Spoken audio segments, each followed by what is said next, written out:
नमस्कार स्टूडेंट्स, ज्ञानपुर पहल की आज की इस कक्षा में आप सबका स्वागत है। पीवाईक्यू अभ्यास की आधुनिक भारत से संबंधित आज की इस कक्षा में हम कुछ नए पीवाईक्यूज आपके साथ डिस्कस करने जा रहे हैं।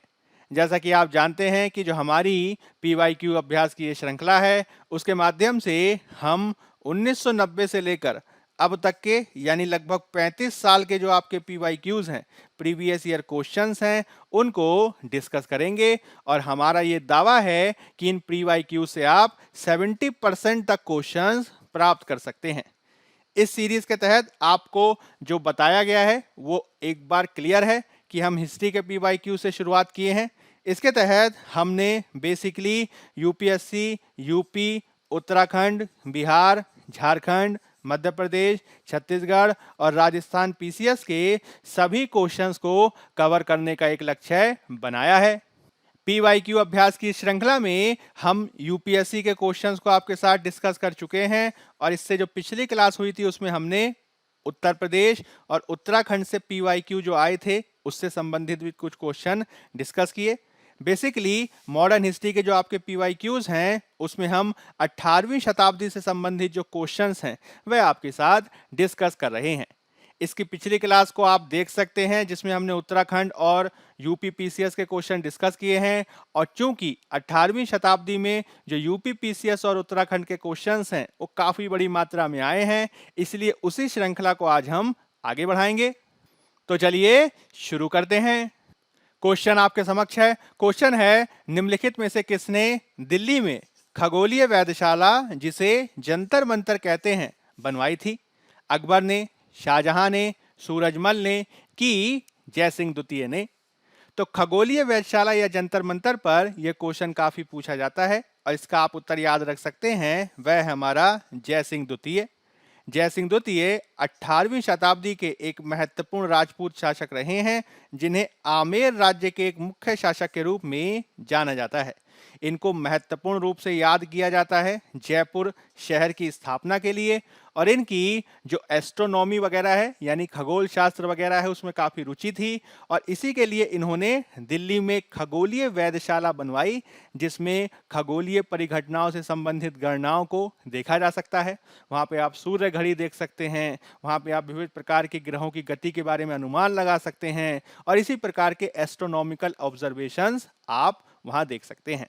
आपको यह भी ध्यान रखना होगा कि जो उन्होंने खगोलीय वेधशालाएं जो दिल्ली में जंतर मंतर कहलाती है वह पूरे भारत में 5 स्थानों पर बनाई थी जो आपको याद रखना है। अब क्वेश्चन ये है कि वो 5 स्थान कौन से हैं, तो आप याद रख सकते हैं। पहला स्थान तो आपका हो गया दिल्ली का जंतर मंतर। फिर दूसरा जो स्थान है वो याद रखेंगे, वो है मध्य प्रदेश में उज्जैन। तीसरा जो है वो है आपका उत्तर प्रदेश में मथुरा। चौथा जो है वह है आपका उत्तर प्रदेश का ही वाराणसी। और पांचवा है उनका खुद का शहर जिसे उन्होंने बसाया था जयपुर। तो ये 5 स्थान ऐसे हैं जहां पे उन्होंने खगोलीय वेधशालाएं बनाई हैं और आपको बहुत इंपॉर्टेंटली ध्यान रखना है कि ये क्वेश्चन वेरी वेरी इंपॉर्टेंट है और ये पूछा ही जाता है, तो इसको बहुत अच्छी तरीके से याद कर लेंगे। देखिए इसी से संबंधित अगला क्वेश्चन आ गया कि महाराजा जयसिंह द्वितीय ने वेधशालाएं कहाँ बनवाई थी। तो पिछले वाले क्वेश्चंस को ही आप आगे बढ़ा सकते हैं। जैसे कि दिल्ली में बनवाई, एकदम बात सही है। जैसे कि जयपुर में उन्होंने बनवाई, एकदम बात सही है। जैसे कि उज्जैन में उन्होंने बनवाई, एकदम बात सही है। इसके अलावा क्या बनारस में बनवाई? बिल्कुल बनवाई थी। इसका मतलब चारों के चारों विकल्प यहाँ पे सही हो जाएंगे और आपका उत्तर हो जाएगा डी। अब क्वेश्चन ये बनता है कि भाई 4 के अलावा 5वां कौन सा स्थान था, तो वो भी आप याद रख सकते हैं। आप अच्छी तरीके से इसको याद रख सकते हैं जिसमें मथुरा वो 5वां स्थान था जहां पे उन्होंने खगोलीय वेधशालाएं बनवाई थी। तो ये 5 साइट्स आपको याद रखनी है, इससे बार बार क्वेश्चन पूछा जाता है। आप इसी से रिलेटेड एक और क्वेश्चन देख सकते हैं। ये यूपी पीसीएस मेंस 2014 में पूछा गया था और क्वेश्चन कह रहे हैं कि जयपुर के महाराजा सवाई जयसिंह ने वेधशाला कहाँ नहीं बनवाई थी। आप आसानी से याद रख सकते हैं। उज्जैन में बनवाई थी, एकदम बात सही है। वाराणसी में बनवाई थी, एकदम बात सही है। मथुरा में बनवाई थी, एकदम बात सही है। लेकिन इलाहाबाद में नहीं बनवाई थी, आप याद रख सकते हैं। उन्होंने जयपुर में बनवाई है, आप याद रख सकते हैं। और उन्होंने दिल्ली में बनवाई है। तो ये 5 स्थल आप याद रखेंगे जो जंतर मंतर के लिए या खगोलीय वेधशालाओं के लिए काफी इंपॉर्टेंट है और लगातार इससे क्वेश्चन पूछे जाते हैं। अब अगला क्वेश्चन आपके समक्ष है। क्वेश्चन है, निम्नलिखित में से कौन अवध का प्रथम नवाब था? आपके विकल्प है आसफउद्दौला, सादत खां, शुजाउद्दौला की सफदरजंग।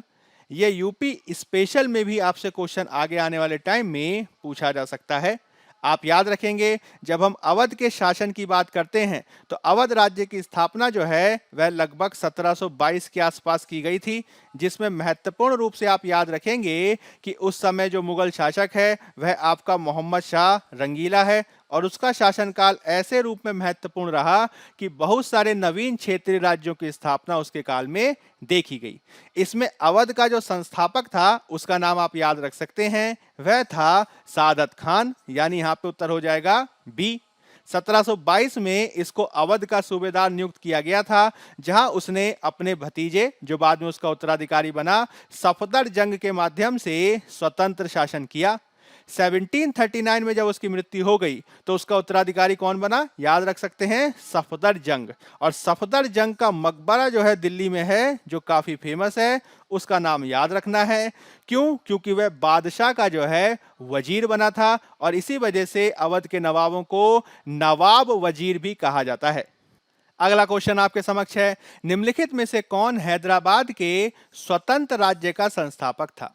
आपको ध्यान रखना है कि 18वीं शताब्दी जब हम पढ़ते हैं तो उसमें क्षेत्रीय राज्य यानी जो रीजनल स्टेट्स हैं वो काफी इंपॉर्टेंट हैं और इन क्षेत्रीय राज्यों में एक श्रेणी मिलती है जिसे उत्तराधिकारी राज्य के नाम से जाना जाता है। इसकी श्रेणी क्या है? उत्तराधिकारी राज्य यानी सक्सेसर स्टेट। ये वो राज्य हैं जिन्हें मुगल गवर्नरों के द्वारा स्थापित किया गया। कम से कम संस्थापकों के स्तर पर मुगल गवर्नरों ने कभी भी ओपनली रिवोल्ट करके शासन स्थापित नहीं किया, लेकिन हमेशा वे अपने क्षेत्र में स्वतंत्रता पूर्वक व्यवहार ही करते रहे। मुगल बादशाह भी इस बात को बहुत अच्छी तरीके से जानता था कि यह अपने क्षेत्र में स्वतंत्रता पूर्वक व्यवहार कर रहे हैं, लेकिन उस समय का मुगल शासक यानी मोहम्मद शाह रंगीला की इतनी हैसियत नहीं रह गई थी कि वह इनको ओपनली क्रिटिसाइज कर सके या इन्हें चुनौती दे सके। तो क्वेश्चन ये उठता है कि भाई इन उत्तराधिकारी राज्यों में किन किन को शामिल किया जाता है? तो 3 का नाम आपको ध्यान रखना है। जैसे कि अभी मैंने एक का नाम बताया, अवध का नाम याद रखेंगे, जिसको सदात खान या फिर बुरहान उल मुल्क भी इसे कहा जाता था, इसने संस्थापना किया था। दूसरा आपका हो गया हैदराबाद वाला, याद रखेंगे, जो हैदराबाद के निजाम के नाम से प्रसिद्ध रहा। इसकी स्थापना निजाम उल मुल्क ने की थी, निजाम ने की थी, जिसे चिनकिलीज खां के नाम से भी जाना जाता है। अब इसमें जो तीसरा उत्तराधिकारी राज्य है वह कौन है? तो आप ध्यान रखेंगे, वह तीसरा हो जाएगा आपका बंगाल। और बंगाल का जो संस्थापक है उसमें किसका नाम याद रखना है? वह है आपका मुर्शीद कुली खान। मुर्शीद कुली खान ये सबसे ज्यादा इंपॉर्टेंट है, काफी पूछा जाता है। तो हैदराबाद के स्वतंत्र राज्य के संस्थापक के संबंध में आप किसका नाम याद रखेंगे? चिनकिलीज खां या निजाम उल मुल्क का। यहां पे आपका उत्तर हो जाएगा डी। इसी से संबंधित अगला क्वेश्चन देख सकते हैं, निम्नलिखित में से कौन एक मुगल सम्राट के द्वारा नियुक्त बंगाल का अंतिम गवर्नर था? सरफराज खां, मुर्शीद कुली खां, अलीवर्दी खां की शुजाउद्दीन मोहम्मद खान। यूपीपीसीएस मेंस 2013 में आया है। अभी मैंने आपको बताया कि बंगाल के स्वतंत्र राज्य का संस्थापक कौन है, तो निश्चित तौर पर मुर्शीद कुली खां है, यानी टेक्निकली अगर हम देखा जाए तो वही मुगल सम्राट के द्वारा नियुक्त बंगाल का अंतिम गवर्नर होगा, क्योंकि 1717 तक आते आते यह एक तरीके से स्वतंत्रता पूर्वक व्यवहार करने लगा और फिर उसके बाद उसने अपने उत्तराधिकारियों को ही राजा बनाना शुरू कर दिया गया, जो बंगाल के नवाब कहलाते थे। इसी तरीके का देखिए क्वेश्चन पूछा गया है आरओ 2021 में कि मुगल बादशाह के द्वारा नियुक्त बंगाल का अंतिम सूबेदार कौन था? बहुत आसानी से याद कर सकते हैं, बहुत आसानी से आपको इसका मिल जाएगा। आंसर क्या हो जाएगा? आंसर हो जाएगा ए, मुर्शीद कुली खान। अब बंगाल से संबंधित कुछ महत्वपूर्ण क्वेश्चन आपके सामने हैं, ये कई बार पूछा गया है, काफी इंपॉर्टेंट है। जिसमें क्वेश्चन है प्लासी का युद्ध कब लड़ा गया? बहुत ही आसान क्वेश्चन है, आप आसानी से इसका आंसर दे सकते हैं। आंसर हो जाएगा बी, 1757 में। उत्तराखंड और एमपी पीसीएस में यह क्वेश्चन पूछा गया है, बहुत ही इंपॉर्टेंट है। कहा जाता है कि भारत में जो ब्रिटिश प्रभुत्व का प्रारंभ हुआ वह प्लासी के युद्ध से ही हुआ। ये जो प्लासी का युद्ध हुआ है यह 23 जून 1757 को लड़ा गया, जिसमें अंग्रेजी सेना का नेतृत्व कौन कर रहा था? तो क्लाइव कर रहा था, जिसे रॉबर्ट क्लाइव के नाम से जाना जाता है। किस नाम से जाना जाता है? रॉबर्ट क्लाइव के नाम से जाना जाता है। वहीं दूसरी तरफ उस समय बंगाल का नवाब कौन था? तो आप याद रखेंगे, उस समय बंगाल का नवाब था सिराज, या उसे कहते हैं सिराजुद्दौला। इस युद्ध में रॉबर्ट क्लाइव के नेतृत्व में अंग्रेजों ने क्या किया? तो बंगाल के नवाब सिराजुद्दौला को हरा दिया।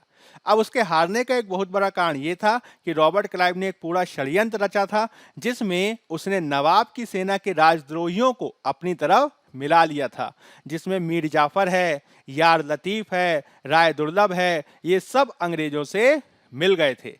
केवल नवाब की टुकड़ी में मीर मदान और मोहनलाल ही उनके समर्थक थे, बाकी सब उनके विरोधी हो चले थे। इसके चलते अंतिम परिणाम क्या निकला? अंतिम परिणाम यह निकला कि काफी आसानी से अंग्रेज प्लासी के युद्ध में जीत गए।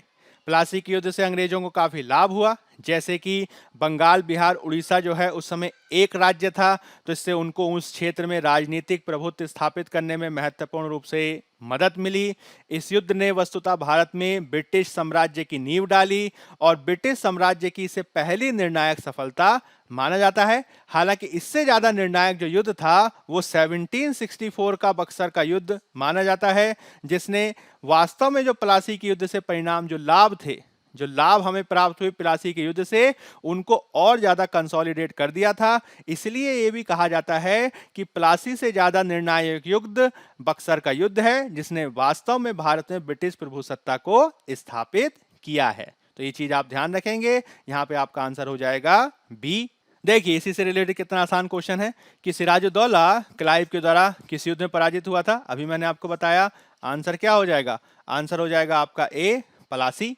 इसी से रिलेटेड क्वेश्चन है कि भारतवर्ष में ब्रिटिश साम्राज्य का संस्थापक किसे माना जाता है? तो प्लासी का युद्ध जिसने जताया उसी को माना जाता है। यानी भारत में ब्रिटिश साम्राज्य का संस्थापक रॉबर्ट क्लाइव को माना जाता है, जिसने 23 जून 1757 को प्लासी के युद्ध में बंगाल के नवाब सिराज को पराजित करके भारत में ब्रिटिश प्रभुत्व की नींव रखी।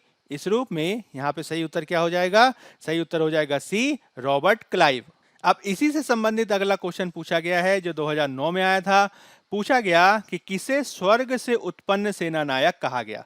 तो आप ध्यान रखेंगे कि इसमें यह जो कथन है वह रॉबर्ट क्लाइव के बारे में कहा जाता है। और इसे किसने कहा था?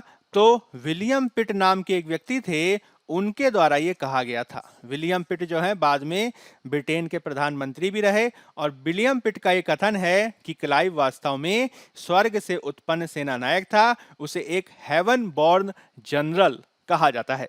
अगला क्वेश्चन आपके समक्ष है। क्वेश्चन पूछ रहा है कि प्लासी का युद्ध मैदान कहां पे अवस्थित है? आप ध्यान रखेंगे, प्लासी जिसे वर्तमान में पलाशी के नाम से जानते हैं, वर्तमान में किस नाम से जानते हैं? पलाशी के नाम से जानते हैं। ये कहां पे है? तो आप ध्यान रखेंगे, भारत के पश्चिम बंगाल राज्य में है। और किस जिले में है? तो ये नदिया डिस्ट्रिक्ट में है। किस नदी के किनारे है? तो आप ध्यान रखेंगे, ये भागीरथी नदी के किनारे है। तो ये क्वेश्चन आपसे बन सकता है, काफी आसानी से आप इसका उत्तर दे सकते हैं। उत्तर हो जाएगा आपका डी, पश्चिम बंगाल।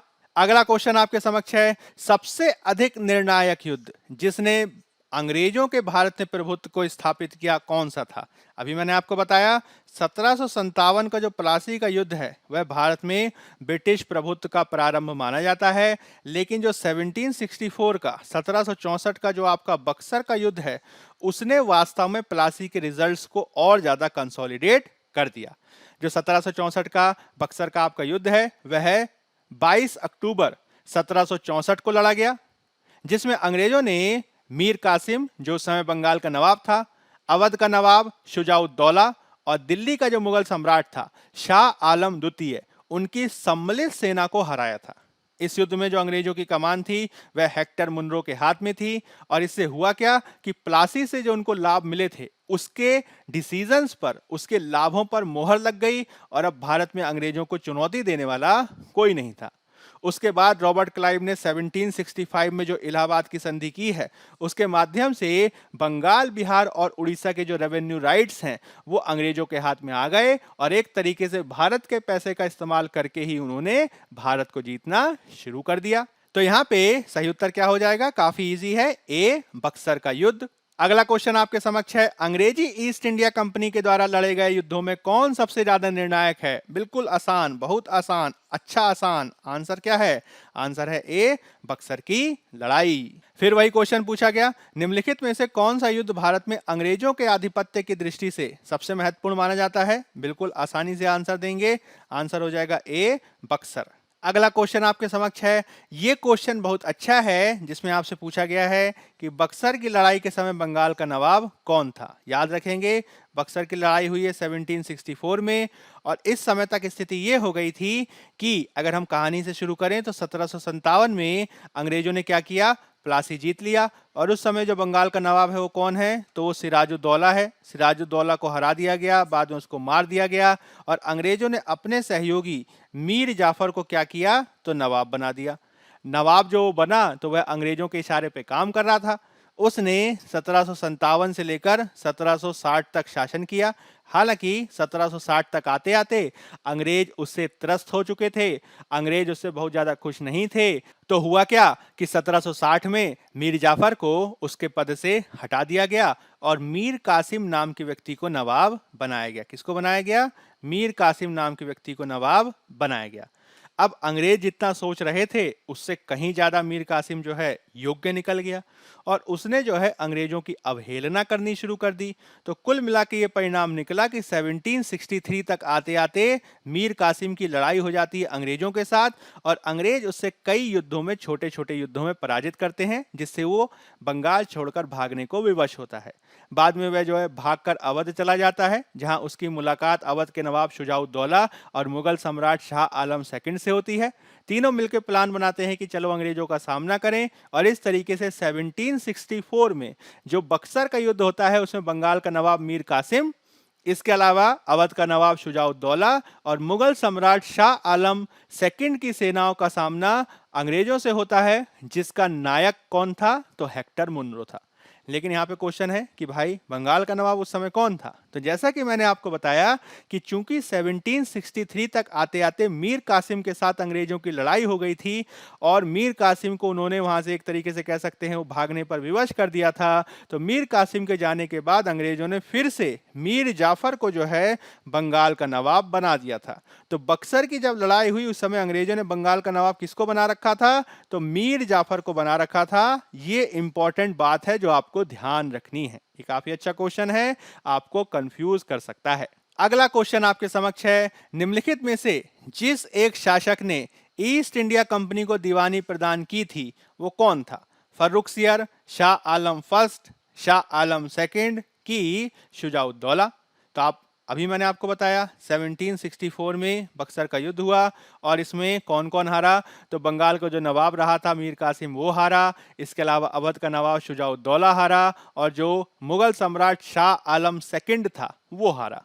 तो जो दीवानी राइट से संबंधित संधि, जिसे इलाहाबाद की संधि के नाम से जाना जाता है, 1765 की इलाहाबाद की संधि, उसे किसने किया था? तो शाह आलम सेकंड से करवाया गया था, जिसके माध्यम से ईस्ट इंडिया कंपनी को बंगाल, बिहार और उड़ीसा के रेवेन्यू राइट्स मिल गए, और इस तरीके से बंगाल के रिसोर्सेज का लाभ उठाना उन्होंने शुरू कर दिया। अगला क्वेश्चन आपके समक्ष है, 1765 में ईस्ट इंडिया कंपनी को बंगाल की दीवानी किसने प्रदान की थी? बहुत आसान है, बहुत आसानी से याद रख सकते हैं, मुगल सम्राट शाह आलम सेकंड ने। आंसर क्या हो जाएगा? आंसर हो जाएगा आपका बी। अगला क्वेश्चन है, किस गवर्नर के कार्यकाल में ईस्ट इंडिया कंपनी को शहंशाह शाह आलम द्वितीय के द्वारा बंगाल, बिहार और उड़ीसा के रेवेन्यू अधिकार प्रदान किए गए? तो आप याद रखेंगे वो कौन है बंगाल का गवर्नर? तो लॉर्ड क्लाइव, यानी रॉबर्ट क्लाइव। अगला क्वेश्चन आपके समक्ष है, अवध सल्तनत के हिंदू नायब वजीर के संदर्भ में निम्नलिखित कथनों में से कौन सा सही है? राजा टिकैत राय नवाब आसफुद्दौला में अर्थ मंत्री थे। अवध के नवाबों के राज्य में सामान्यतः हिंदू जातियों के लोगों को उच्च स्थान प्राप्त था। तो आप ध्यान रखेंगे कि इसमें दोनों के दोनों जो विकल्प हैं वो सही हैं। वास्तव में जो अवध का सल्तनत है उसमें शासक या नवाब भले ही मुस्लिम रहा हो, लेकिन वो हिंदू और मुस्लिम दोनों को समान दृष्टि से देखता था, और उसके बहुत सारे जो मंत्री वगैरह थे वो काफी उच्च पदों पर हिंदू थे, जिसमें राजा टिकैत राय आसफुद्दौला के अर्थमंत्री थे। और अवध के नवाबों में जो उच्च जाति के हिंदू थे उनको जो है उच्च स्थान प्रदान किए गए थे। ये दोनों के दोनों सही हैं, यानी उत्तर हो जाएगा आपका सी, 1 और 2 दोनों। अगला क्वेश्चन आपके समक्ष है। इस क्वेश्चन को हम पहले भी कर चुके हैं कर्नाटक युद्ध में। उस फ्रांसीसी सेनापति का आपको नाम बताना है जो 1760 के वांडीवाश के युद्ध में पराजित हुआ था। आप याद रख सकते हैं कि जो वांडीवाश का युद्ध हुआ है वो कब हुआ है, तो 1760 में हुआ है। किस किस के बीच हुआ है, अंग्रेज और फ्रांसीसी के बीच हुआ है। इस युद्ध में फ्रांसीसी पराजित होते हैं, जिसमें अंग्रेजी सेना का नेतृत्व किसने किया है, अंग्रेजी सेना का नेतृत्व तो याद रखेंगे किसने किया है, आयोरक्यूट ने किया है। और फ्रांसीसी सेना का नेतृत्व किसने किया था, तो लाली ने किया था, काउंट डी लाली। यानी यहां पे सही उत्तर क्या हो जाएगा, सही उत्तर हो जाएगा ए, काउंट लाली। अगला क्वेश्चन है इसी से रिलेटेड। वांडीवाश के युद्ध में किसने किसको हराया, काफी आसानी से बता सकते हैं। अंग्रेजों ने फ्रांसीसियों को हराया था, यानी सही उत्तर हो जाएगा हमारा सी।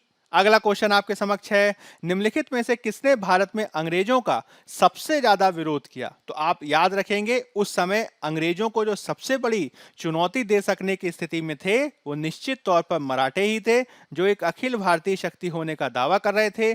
अंग्रेजों का सबसे ज्यादा विरोध मराठों द्वारा किया गया। हालांकि 3 आंग्ल मराठा युद्ध हुए, उसके बाद जो मराठा शक्ति है उसको दबा दिया गया। और इस तरीके से आप याद रखेंगे कि आंग्ल मराठा युद्ध के बाद अंग्रेज और ज्यादा शक्तिशाली हो गए।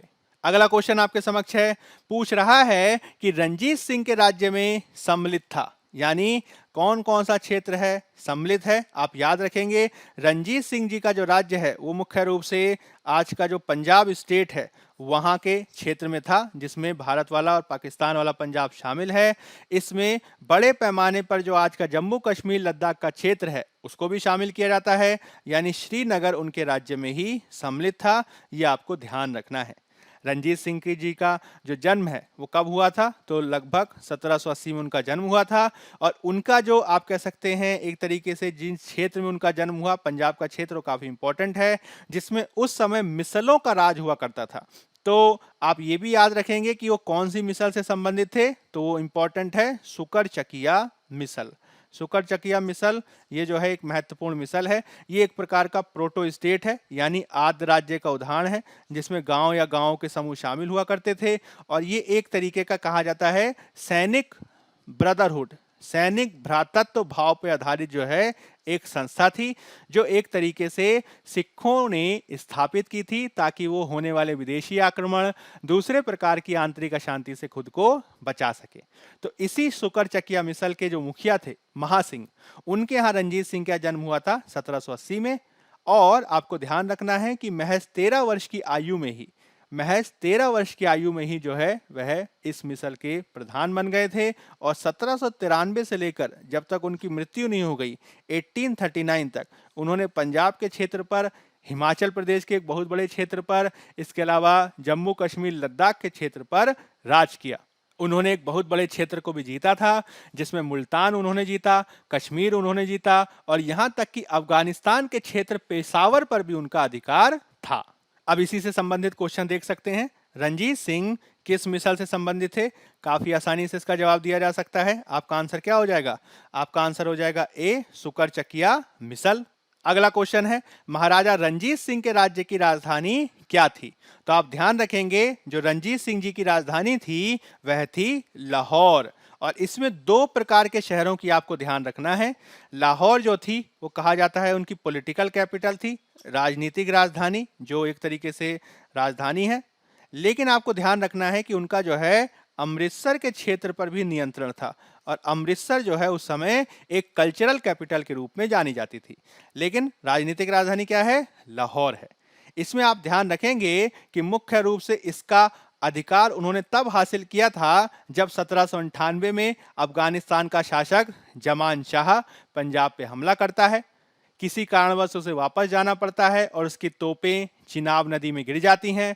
रणजीत सिंह जो है उसे निकलवा कर वापस भेजते हैं और इसके बदले जमान शाह उन्हें लाहौर पे अधिकार करने की अनुमति दे देता है। 1799 तक आते आते वह लाहौर पर कब्जा कर लेते हैं और वह उनकी बाद में राजधानी बनता है। अब इसी से संबंधित अगला क्वेश्चन है कि राजा रणजीत सिंह जी के द्वारा किस स्थान पर एक अदालत आला की स्थापना की गई थी। तो तो आपको ध्यान रखना है कि ये जो अदालत आला है वह रणजीत सिंह जी की न्यायिक व्यवस्था से संबंधित है। उनकी जो न्यायिक व्यवस्था थी वो काफी कठोर थी, जिसमें राज्य की जो सर्वोच्च अदालत थी वो क्या थी, अदालत आला, और निश्चित तौर पर ये उनकी राजधानी यानी लाहौर में ही स्थापित थी। उत्तर हो जाएगा आपका बी। और रणजीत सिंह खुद इसके प्रधान न्यायाधीश के रूप में कार्य करते थे। अगला क्वेश्चन है, निम्नलिखित में से किसने कहा था ईश्वर की इच्छा थी कि मैं सब धर्मों को एक निगाह से देखूं, इसलिए उसने दूसरी आंख की मेरी रोशनी ले ली। आप ध्यान रखेंगे यह जो कथन है वह हमारे महाराजा रणजीत सिंह जी का है। आंसर है हमारा ए। आप ध्यान रखेंगे रणजीत सिंह का जो जन्म है वह 1780 में सुकर चकिया मिसल के प्रमुख महासिंह के घर हुआ था। महज आप याद रखेंगे 12-13 वर्ष की आयु में ही वह राजा बन गए और इसके तहत उन्होंने जो है महत्वपूर्ण रूप से शासन कार्य किया। उनके द्वारा पंजाब के क्षेत्र के एक महत्वपूर्ण क्षेत्रों पर कब्जा किया गया, जिसमें लाहौर पर उन्होंने अधिकार किया, अमृतसर पर उन्होंने अधिकार किया और आगे चलकर फरीदकोट, मुल्तान, इसके अलावा जम्मू कश्मीर का क्षेत्र, अंबाला, पेशावर, इन सभी क्षेत्रों पर उनका कब्जा देखा गया। हालांकि रणजीत सिंह जो हैं वह खुद को सिख से संबंधित मानते थे, लेकिन वह जो है योग्य शासक थे, वह सबके साथ समान व्यवहार करते थे और इसी के चलते उनका ये मानना था कि ईश्वर की ही इच्छा है कि मैं सभी धर्मों को एक निगाह से देखूं, इसलिए उसने मेरी दूसरी आंख की रोशनी ले ली। अगला क्वेश्चन आपके समक्ष है। क्वेश्चन है, सिख राज्य का अंतिम राजा कौन था? तो आप ध्यान रखेंगे जो सिख स्टेट है उसमें 1793 से लेकर 1839 तक इसका शासन रहा। तो महत्वपूर्ण रूप से जो हमारे रणजीत सिंह जी हैं, रणजीत सिंह जी ने जो है एक छत्र शासन किया। हालांकि 1839 में जब उनकी मृत्यु हुई तो महज 10 वर्षों में जो है सिखों की जो सत्ता है वो पराजित हो जाती है और अंतिम जो राजा था आपका दलीप सिंह, वह जो है अंग्रेज से सामने टिक नहीं पाएगा। 2 युद्ध होंगे और 2 युद्धों के बाद पंजाब स्टेट जो है वह अंग्रेज विलय कर लेगा। तो अंतिम राजा कौन है? राजा दलीप सिंह। महाराजा दलीप सिंह सिख साम्राज्य के अंतिम शासक थे, जिन्होंने 1843 से लेकर, याद रखेंगे, 1849 तक शासन किया था। अगला क्वेश्चन आपके समक्ष है, पंजाब के महाराजा दलीप सिंह के बारे में कौन सा कथन सत्य है? 23 अक्टूबर 1893 को उनका निधन पेरिस में हुआ। नासिक में उनकी अंत्येष्टि हुई। उन्होंने कभी भी सिख धर्म नहीं छोड़ा था, वह कभी भी रूस नहीं गए थे। आप ध्यान रखेंगे महाराजा दलीप सिंह का जो निधन है उसके बारे में कहा जाता है कि संभवतः वह 22 या 23 अक्टूबर को 1893 में, ठीक है, 1893 में, आप ध्यान रखेंगे कहां पे हुआ था? तो वह पेरिस में हुआ था। ठीक है, कहां पे हुआ था? पेरिस में हुआ था। दलीप सिंह जी जो हैं जब 1849 में जब मुख्य रूप से पंजाब पर अंग्रेजों का अधिकार हो गया तो दलीप सिंह जी को भेज दिया गया इंग्लैंड। दलीप सिंह जी ने वहां पे सिख धर्म को छोड़कर ईसाई धर्म को अपना लिया और उन्होंने रूस की यात्रा भी की थी। जब उनकी पेरिस में मृत्यु हो गई तो बाद में उनकी अंत्येष्टि इंग्लैंड में की गई। इस रूप में आप याद रख सकते हैं। उत्तर यहाँ पे क्या हो जाएगा? ए। अगला क्वेश्चन है, सिख साम्राज्य का अंतिम शासक कौन था? अभी मैंने आपको बताया राजा दलीप सिंह 1843 से 1849। जब 1849 में सेकेंड एंग्लो सिख वॉर हुआ तो इसके बाद अंग्रेज जीत गए, पंजाब का विलय कर दिया गया और जो अंतिम सिख शासक हैं दलीप सिंह, उनको पेंशन देकर ब्रिटेन भेज दिया जाता है। इसी से संबंधित क्वेश्चन है, जब पंजाब का विलय हो गया तो उसके बाद पंजाब पर शासन करने के लिए कौन 3 की परिषद का सदस्य नहीं था? Elliot, Lawrence, Henry Lawrence, John Lawrence की माउंट गोमरी। आप ध्यान रखेंगे कि जब 1849 में, जब 1849 में उस समय का जो गवर्नर जनरल है वो डलहौजी है। डलहौजी ने जब कहा कि हमें पंजाब का पूरा विलय कर लेना है तो उन्होंने शुरुआत में पंजाब पर शासन करने के लिए 3 लोगों की परिषद का गठन किया। इसमें कौन था? तो इसमें एक हेनरी लॉरेंस था जो अध्यक्ष था, इसके अलावा जॉन लॉरेंस उसका सदस्य था और मानसेल नाम का एक व्यक्ति था। ठीक है, मानसेल नाम का एक व्यक्ति था जो इस परिषद में था। इस रूप में आप देख सकते हैं कि इलियट महोदय जो हैं और जो मॉन्टगोमरी हैं, ये दोनों के दोनों जो हैं इसका पार्ट नहीं थे। यानी आपको ध्यान रखना है ए और डी मिक्स रूप में इसका आंसर होगा। अगला क्वेश्चन आपके समक्ष है, प्रथम आंग्ल मैसूर युद्ध में कौन विजयी हुआ? तो मैसूर जो स्टेट है वो एक महत्वपूर्ण स्टेट है जिसमें अंग्रेज और मैसूर राज्य के बीच 4 युद्ध हुए थे। इसमें जो पहला आंग्ल मैसूर युद्ध है वह 16 आप याद रख सकते हैं 1767 से 69 हुआ था, यहाँ पे 66 दिया हुआ है, अंग्रेज और हैदर अली के बीच। जिसमें हुआ क्या कि निजाम, मराठे और अंग्रेज हैदर के खिलाफ एक गुट बना लिए, लेकिन हैदर ने अपनी कूटनीतिक सूझबूझ से इस गुट को भंग कर दिया। उसने मराठों को पैसा देकर, निजाम को प्रदेश का प्रलोभन देकर अपनी तरफ मिला लिया और कर्नाटक के क्षेत्र पर हमला किया ताकि अंग्रेजों का जो मद्रास है उसको जीत सके। इससे हुआ क्या कि भाई अंग्रेज जो है वो बैकफुट पे आ गए और इस तरीके से अंग्रेजों को एक संधि करने पर विवश होना पड़ा जिसको मद्रास की संधि के नाम से जाना जाता है। इस रूप में आप याद रख सकते हैं कि मुख्य रूप से इसमें कौन विजयी हुआ है, तो हैदर अली जो है इसमें विजयी हुआ है। जो आंग्ल मैसूर युद्ध हैं ये कुल 4 हुए हैं। इन चारों को आप इस टेबल में देख सकते हैं, आपसे क्वेश्चन पूछा जाएगा। पहला कब हुआ है? 67 से 69। शासक कौन है? हैदर अली। परिणाम मद्रास की संधि से समाप्त हुआ, हैदर अली एक तरीके से जीता। दूसरा 80 से 84, हैदर अली यहीं पे बीच में 1782 में कैंसर से उसकी मृत्यु हो जाती है, तो उसका बेटा टीपू सुल्तान लड़ाई जारी रखता है। यह अनिर्णायक हुआ जिसमें मंगलौर की संधि से ये समाप्त हुआ। तीसरा जो है वो 90 से 92 है, इसमें टीपू सुल्तान राजा है, ये श्रीरंगपट्टनम की संधि से समाप्त हुआ। इसमें हैदर अली को हार का सामना करना पड़ा, क्षतिपूर्ति देनी पड़ी, प्रदेश छोड़ने पड़े और उसकी हानि हुई। आखिरी जो है 1799 में हुआ, शासक हमारा टीपू सुल्तान है, इसमें टीपू युद्ध में मारा गया और मैसूर की प्रभुसत्ता को समाप्त कर दिया गया। अगला क्वेश्चन आप देख सकते हैं कि निम्नलिखित में से कौन 1755 में डिंडीगुल मैसूर में एक आधुनिक शस्त्रागार की स्थापना किसने की थी? तो आप ध्यान रखेंगे मैसूर से संबंधित है और 1755 में कौन है, बहुत आसानी से याद रख सकते हैं। उस समय शासक कौन था? हैदर अली। आप ध्यान रखेंगे कि मोटे तौर पर यहां पर जो है हैदर अली कार्य करता है। उसने डिंडीगुल के क्षेत्र में जो किला बनाया उसको काफी अच्छे तरीके से उसने बदला। बाद में वह जो है मैसूर का शासक बनता है और यहाँ पर जो है वह एक आधुनिक शस्त्रागार की स्थापना करता है। आंसर क्या हो जाएगा? बी। अगला क्वेश्चन है, टीपू सुल्तान ने ब्रिटिश सेना को 1780 में हराया था, हैदराबाद में, पोल्लीलूर में, सेरिंगपट्टनम में कि निजामाबाद में? ये मुख्य रूप से सेकंड जो एंग्लो मैसूर युद्ध है उसकी घटना है, जिसमें हैदर अली और टीपू सुल्तान ने मराठे और निजाम के साथ मिलकर समझौता किया, फ्रांसीसी सहायता की बात करी और कर्नाटक पर हमला करके जो अर्काट का उसका क्षेत्र है उसको जीत लिया। उसके बाद टीपू ने क्या किया था कि हेक्टर मुनरो की सेना को, याद रखेंगे उसका नाम, हेक्टर मुनरो की सेना को हराया था। ये वही हेक्टर मुनरो है, याद रख सकते हैं, ये वही हेक्टर मुनरो है जो 1764 में बक्सर के युद्ध में अंग्रेजों को जिताया था। उस हेक्टर मुनरो को टीपू सुल्तान ने 1780 में पोल्लीलूर के युद्ध में हरा दिया था, याद रख सकते हैं। अगला क्वेश्चन वही है जो मैंने आपको अभी बताया, टेबल आंग्ल मैसूर युद्ध से संबंधित है और आपको बताना है कौन सा सुमेलित है। प्रथम आंग्ल मैसूर युद्ध हैदर अली पराजित हुआ, अभी मैंने बताया हैदर अली तो जीता था भाई, यानी गलत है। दूसरा आंग्ल मैसूर युद्ध हैदर अली ने अंग्रेजों को पराजित किया। क्या आपको याद रखना है कि इसमें किस तरीके से कथन सही है? क्या सही है? नहीं, हैदर अली तो बीच में मर गया था, कैसे अंग्रेज को पराजित कर देगा।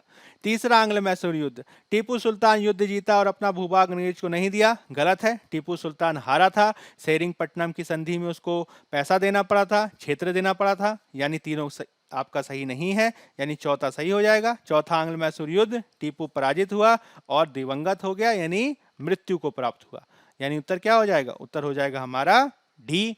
अब इसी से संबंधित क्वेश्चन देखिए, कुछ संधियां दी गई हैं और उनको आपको बताना है कि कब हुई। तो हमें अभी डिस्कस किए थे इलाहाबाद की संधि 1765 में हुई है, यानी ए का चौथा होना चाहिए। ए का चौथा यहाँ पे दिया, ए का चौथा यहाँ दिया है। उसके बाद हमने बात किया था मद्रास की संधि के बारे में, अभी पहले आंग्ल मैसूर युद्ध में, ये 1769 में हुई है, यानी डी का तीसरा हो जाएगा। डी का तीसरा किस में दिया है? डी का तीसरा इसमें दिया है। क्या यही सही उत्तर है? क्या यही सही उत्तर है? चलिए और मिला के देख लेते हैं, अभी पता चल जाएगा। अभी हमने बात किया मैंगलोर की संधि के बारे में। मैंगलोर की संधि कब हुई है? 1784 में हुई है, यानी बी का दूसरा। निश्चित तौर पर हमारा यहाँ पे आंसर सी है। तो आप ध्यान रखेंगे कि जो इलाहाबाद की संधि हुई है उसमें अंग्रेज और मुगल शासक शाह आलम सेकंड के मध्य संधि हुई। इसमें दो संधियों के बारे में आप ध्यान रख सकते हैं। पहली संधि जो है वह मुगल शासक शाह आलम सेकंड के साथ 12 अगस्त को हुई थी, जबकि जो दूसरी संधि हुई थी वह अंग्रेज और अवध के नवाब शुजा के बीच 16 अगस्त को हुई थी। इसके अलावा मंगलौर की संधि सेकेंड एंग्लो मैसूर युद्ध से संबंधित है 1784 में। जो सालबाई की संधि है यह मराठा युद्ध से संबंधित है 1782 में हुई थी। यहां पर आप आंग्ल मराठा युद्ध से संबंधित टेबल को देख सकते हैं। पहला आंग्ल मराठा युद्ध कब हुआ? तो भाई 75 से 22 में हुआ। गवर्नर जनरल कौन है? Warren Hastings. कैसे खत्म हुआ? तो सालबाई की संधि से अनिर्णायक रहा। दूसरा जो युद्ध है वो 1803 से 6, कहीं कहीं 1805 भी मिलता है। गवर्नर जनरल वेलेजली है। कंपनी ने सिंधिया, भोसले, होलकर से संधियां की और अंग्रेजों का पक्ष भारी रहा।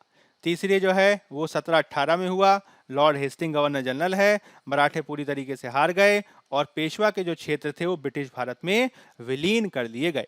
जो आंग्ल मराठा युद्ध से संबंधित संधियां हैं वह भी इंपॉर्टेंट है, जैसे कि पहले आंग्ल मराठा युद्ध 1775 से 82, इसमें जो संधियां हुई वह सूरत की संधि है, पुरंदर की संधि है और बडगांव की संधि है। इसके बाद आप सालबाई की संधि के बारे में तो मैंने आपको बताया ही था। सेकेंड एंग्लो मराठा वॉर 3 से 5 या 6 भी मिलता है। इसमें बसीन की संधि, देवगांव की संधि, सुरजी अर्जनगांव की संधि, राजपुर घाट की संधि किस किस के साथ हुई याद कर सकते हैं। और तीसरा आंग्ल मराठा युद्ध 1718 में पूना की संधि, ग्वालियर की संधि और मंगलौर की संधि किस किस के साथ हुई ये भी याद कर सकते हैं। अगला क्वेश्चन आपके समक्ष है, बेगम समरू ने एक अति प्रसिद्ध चर्च का निर्माण कहां करवाया? माउंट अबू में, नैनीताल में, सरधना में कि कानपुर में? तो आपको ध्यान रखे गए कि 1750 से लेकर 1836 के मध्य हम बेगम समरू का कार्यकाल देखते हैं, जिन्होंने एक अति प्रसिद्ध चर्च का निर्माण मेरठ के पास सरधना में कराया था। आंसर क्या हो जाएगा? आंसर हो जाएगा हमारा सी। तो इस तरीके से आज की इस क्लास में हमने यूपी पीसीएस और उत्तराखंड पीसीएस से संबंधित जो क्वेश्चन थे 18 सेंचुरी के वो कवर किए। आगे आने वाली क्लास में हम बीपीएससी, जेपीएससी, आरपीएससी और दूसरी पीसीएस परीक्षाओं से संबंधित क्वेश्चंस को कवर करेंगे। हम उम्मीद करते हैं कि हमारे द्वारा जो पहल शुरू की गई है वह आपके लिए लाभकारी साबित हो रही है। इसके लिए आपको करना क्या है कि हमारे ज्ञानपुर चैनल को सब्सक्राइब करना है, वीडियोस को लाइक और शेयर करना है, यूट्यूब पर ज़्यादा से ज़्यादा लोगों को इसको भेजना है और इस तरीके से हमें समर्थन देना है। तो होपफुली आज की क्लास आपके लिए लाभकारी रही होगी। आज की क्लास में फिलहाल इतना ही। धन्यवाद।